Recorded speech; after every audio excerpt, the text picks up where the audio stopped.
देखिए भाई, इस टाइम मैं कुवैत में हूँ और अपनी कंस्ट्रक्शन साइट पे ये वीडियो शूट कर रहा हूँ। देखिए, अगर आप कोई भी बंदा कुवैत में आना चाहता है, चाहे किसी भी काम में, चाहे वो प्लम्बर का काम हो, इलेक्ट्रिशियन का हो, ऑपरेटर का हो, डक्ट का हो, XYZ कोई भी काम में आना चाहता है तो मुझसे कॉन्टैक्ट कर सकता है।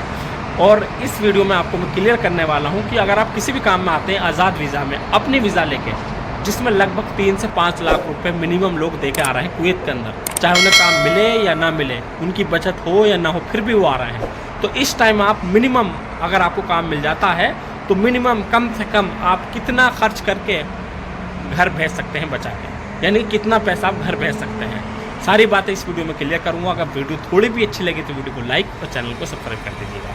देखिए भाई, मेरे एक भाई से बात हुई और भाई ने बड़ी अच्छी बात बताई है कि भाई अभी जो है अप्रॉक्स 5 लाख INR लगा के जो है कुवैत में आए हैं और अभी उन्हें कहीं काम नहीं मिल पा रहा था। और फिलहाल ही रिसेंटली उन्होंने इस साइट पे काम ज्वाइन कर लिया। काम तो कोई दूसरा जानते हैं, लेकिन यहाँ उन्हें वो काम नहीं मिला जो काम वो जानते हैं, और मजबूरी के मातहत उन्होंने वो काम ज्वाइन कर लिया। और उसमें उनकी जो सैलरी है वो अप्रॉक्स 250 दिनार है। तो 250 दिनार आप खुद जोड़ लो भाई, INR में कितने बैठ रहे हैं इंडियन में। तो मेरी भाई से बात हुई कि भाई आपका खाने का, रूम का, और अगर आप मार्केट में घूमने जाते हो उसमें कितना खर्च होता है, फिर एकामा का कितना खर्च होता है। तो भाई ने एकामा का बताया 20 से 30 दिनार उनका एकामा का जाता है साल में, और लगभग जो है 50 से 60 KD उनका जाएगा खाने में और रूम में। तो देखो भाई, हिसाब जोड़ते रहना, 50 से 60 KD जाएगा खाने का और रूम का, और 5 दिनार जाएगा आपको मोबाइल रिचार्ज का, ठीक है, और 10 दिनार भैया वैसे ले लो घूमने फिरने के लिए, ठीक है। और इसमें ही आप आगे को जो है एकामा का भी ऑर्डर कर लो। अब इसमें जो इंसान को इमरजेंसी खर्च आते हैं बीच में, साबुन है, कपड़ा है, लत्ता है, जो इंसान के पर्सनल यूजेस की नीड्स होती हैं, वो खर्चे रहे अलग। तो कुल मिला के अगर मैं शॉर्ट में बात करूँ भाई, देखिए 100 दिनार आपको चाहिए मंथली। 100 दिनार तो आपको रखना ही पड़ेगा बैकअप में, क्योंकि देखिए ऐसा नहीं कि जितना आपका खर्चा हो रहा उतना ही आप रोकेंगे, बाकी आप घर भेज देंगे। मान लीजिए आप आज़ाद वीज़ा में आए और फिर आपको मान लीजिए कल को काम नहीं मिलता, महीना 2 महीना काम नहीं मिलता, आप खाली बैठे रूम पे, तो जो आपका रूम का खर्च है, रूम का रेंट है, खाने का खर्च है, मोबाइल का रिचार्ज है, एकामा का, वो तो आपको हर हाल में देना ही पड़ेगा, चाहे आपको काम मिले या ना मिले।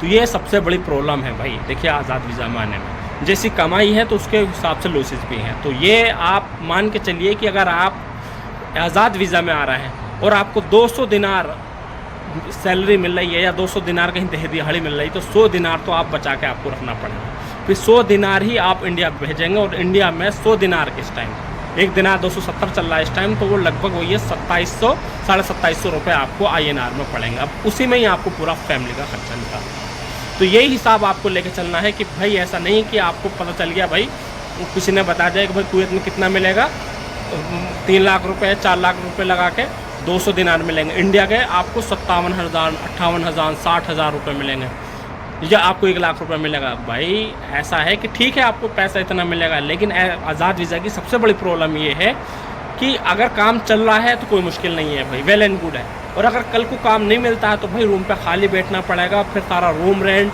खाने का, ट्रांसपोर्ट का, एकामा का, और इंसान की अपनी भी ज़रूरत होती है, सारा खर्चा आपको अपना है। और भाई जब आपने पॉकेट में पैसा नहीं होता तो कोई भी भीख नहीं देता भाई। विदेश है, यहाँ 10 लोगों से भी मांगो तो कहीं से कोई हेल्प नहीं मिलेगी। वो बात अलग है कि आपका लक अच्छा है और किसी ने आपको दे दिया। तो भाई सारा हिसाब, सारा एस्टिमेट लेके चलना पड़ता है। एक चीज़ और भी है, आज़ाद वीज़ा की सबसे बड़ी प्रॉब्लम यही है कि इस टाइम देखिए कुवैत में कहीं भी नया कंस्ट्रक्शन नहीं चल रहा है, नई साइट नहीं चल रहा है। जो लोग पहले से आए हैं वो बहुत ज़्यादा लोग परेशान हैं। तो मेरी आपसे रिक्वेस्ट है, अगर आप आज़ाद वीज़ा में आ रहे हैं किसी बंदे के थ्रू, तो भाई ठोस बजा के आना, बहुत सोच समझ के आना, मुंह बंद कर, आँख बंद करके मत चले आना। क्योंकि देखिए भाई, जो ऑलरेडी यहाँ कुवैत में काम कर रहे हैं आज़ाद वीज़ा से या कंपनी से, जो बाहर भी काम करते हैं, उन्हें खुद काम नहीं मिल पा रहा है, यानी कि काम की बहुत ज़्यादा शॉर्टेज हो गई है, मैन पावर बहुत ज़्यादा है। तो वही वाली बात है, मैन पावर ज़्यादा है, काम कम है, तो लोग जो है जहाँ 20 दिनार का काम होता तो 20 दिनार का काम लोग 8 दिनार में 10 दिनार में करके ही भाग रहे हैं। वही है ना, जिसको जो मिल जाए चल अच्छा है ना खुद से, तो वो हिसाब चल रहा है भाई। तो भाई आप 4 लाख रुपए 5 लाख रुपए लगा के आ रहा हो तो बहुत हिसाब से लगा के आना, कहीं ऐसा ना हो कि आप यहाँ आ गए, आपको काम नहीं मिल पा रहा और फिर मातहत आपने मजबूरी में 200 का काम आप 100 में करने लगे, 100 का काम आप 50 में करने लगे। उसमें वही है कि आपका अपना तो खर्चा निकल जाएगा, लेकिन जो आप मकसद लेकर आओगे, टारगेट लेकर आओगे, उम्मीद लेकर आओगे, वो पूरा नहीं कर पाओगे। तो भाई जल्दीबाजी से फैसला मत कीजिएगा, वक्त हर चीज़ का बदलता है। हो सकता है आज बहुत ख़राब चल रहा हो, कल बदले, तो बहुत हिसाब से आना। जल्दीबाजी का काम शैतान का। तो भाई आज की वीडियो में इतना ही बताना था। और ये मैं एक बार रिपीट कर देता हूँ। देखिए ये कुवैत सिटी है जहाँ मैं वीडियो वगैरह शूट कर रहा हूँ, और अभी ये नई साइड है। अभी आप देख सकते हो, देखिए ऊपर ये डक्ट वगैरह लगी हुई है, फायर वगैरह का काम हुआ है, फायर की लाइन वगैरह जा रही है, और अभी इलेक्ट्रिकल का काम भी यहाँ बाकी है। और सारा देखिए ये अभी जो है ओनली जो है दीवार नॉर्मली खड़ी हैं, दीवारों पर भी सारा काम होना बाकी है। तो देखिए भाई, आपका कोई क्वेश्चन हो, सवाल हो तो कमेंट ज़रूर कर देना। वीडियो थोड़ी भी अच्छी लगी तो वीडियो को लाइक और चैनल को सब्सक्राइब कीजिए। Thank you for watching.